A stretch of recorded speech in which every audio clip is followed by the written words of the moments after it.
9,000 ಕೋಟಿಯಲ್ಲಿ ಅಲ್ಪಸಂಖ್ಯಾತ ಕೊಟ್ಟಿದ್ದು ಬರೀ 1%. ಅದಕ್ಕೆ ಯಾಕೆ ಸ್ವಾಮಿ ನಿಮ್ಗೆ ತೊಂದ್ರೆ? 1% ಕೊಟ್ಟಿದ್ದು. We have every right. ನಮ್ಮ ಮಕ್ಕಳು ಓದ್ಬೇಕು, ಶಿಕ್ಷಣ ಪಡಿಬೇಕು, ಉದ್ಯೋಗ ಸಿಗಬೇಕು. ಅದಕ್ಕೆ ವಿರೋಧ ಮಾಡ್ತೀರಾ ನೀವು? ಈಗ 15 ವರ್ಷ ಈ ದೇಶದಲ್ಲಿ ಹಿಂದೂಸ್ತಾನ್ ಪಾಕಿಸ್ತಾನ ಈಗ ಹಿಂದೂಸ್ತಾನ್ ಪಾಕಿಸ್ತಾನ ಆಗಿದ್ದು ಇವತ್ತು ಗುಟ್ಟಾಗಿಬಿಟ್ಟಿದೆ. ಏನಕ್ಕೆ ಅಂತ ಗೊತ್ತಾ? ಹಿಂದೂಸ್ತಾನ್ ಪಾಕಿಸ್ತಾನ ಆಗದೆ ಇದ್ದಿದ್ರೆ ಕಾಂಗ್ರೆಸ್ ಉಳಿತಿರ್ಲಿಲ್ಲ. ಕಾಂಗ್ರೆಸ್ ರಕ್ಷಣೆ ಮಾಡ್ಕೊಳ್ಳಲಿಕ್ಕೆ ಪಾಕಿಸ್ತಾನ ಮಾಡಿ ಅವ್ರನ್ನ ಕಳಿಸ್ಬಿಟ್ರು. ಅದರಿಂದಾಗಿ ಈಗ ನಿಮ್ಮನ್ನ ಪುಸಲಾಯಿಸ್ತಿದ್ದಾರೆ. ನೀವು ಹಿಂದೆ ಬಿದ್ದಿದ್ದೀರಿ. ಏನ್ ಚಿಂತೆ? ಇದು ಆ ವಿಭಜನೆ ಆಗದೆ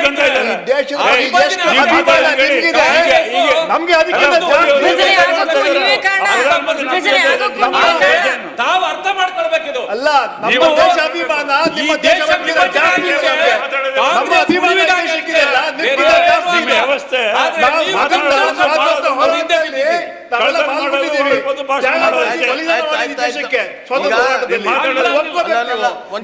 ಅಭಿಮಾನ ದೇಶದ ಬಗ್ಗೆ ಅದಕ್ಕೆ ಜಾಸ್ತಿ ನಮಗಿದೆ ನನಗಿಲ್ಲ ಅಂತಿಲ್ಲ, ಅಭಿಮಾನ ಇದೆ.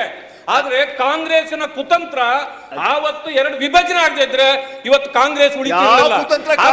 ಮಾಡಲ್ಲ, ಅರ್ಥ ಆಗಲಿಲ್ಲ. ಸ್ವಾತಂತ್ರ್ಯ ಇತಿಹಾಸ ಇದೆ. ನೀವು ಬೋತ್ರಾಜ್ ಅವರೇ, ಮೋದಿ ಅವರು ಯೋಜನೆ ಮ್ಯಾಕ್ಸಿಮಮ್ ಲಾಭ ತಗೊಂಡವರು ನಿಮ್ ಕಮ್ಯುನಿಟಿ ಅವರ. ಆಯ್ತಾಯ್ತು, ಲೆಕ್ಕ ತೆಗೀರಿ. ಜಾರಿ ತಂದಿವಿ, ಮ್ಯಾಕ್ಸಿಮಮ್ ಲಾಭ ಆಗ್ಯದ. ನಮ್ಗೆ ಏನು ಮಾಡಿಲ್ಲ ಅಂತ ಅನ್ಮಾಡಿ. ಆಯ್ತಾಯ್ತು.